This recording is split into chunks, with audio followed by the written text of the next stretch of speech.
Imagine finishing your master's in the US, landing a dream job, and then discovering the H-1B rules changed just as your OPT runs out.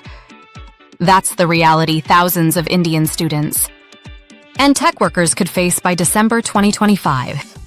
The Trump administration's regulatory agenda is set to bring sweeping reforms to the H-1B program, with stricter eligibility, fewer exemptions, wage-based selection, and possibly the end of the lottery system itself. If you're on an F-1 visa or planning for an H-1B, these updates could completely change your path. Here's what's happening.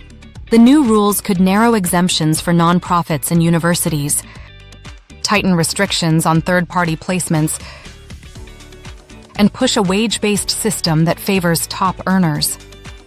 The goal is framed as protecting U.S. workers, but the effect could squeeze out international students, junior hires, and many Indian professionals working at smaller firms. Remember, Indians hold over 70% of all H-1B visas, making this impact especially severe. Nonprofit researchers may lose their cap-exempt status. Consulting firms sending engineers to client sites could face heavy documentation demands and higher rejection risks.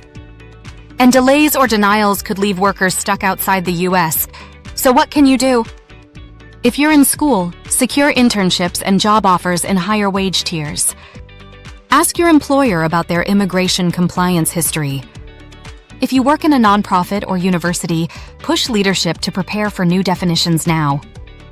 And if you're planning from India, understand that the system will increasingly reward high pay and brand name sponsors.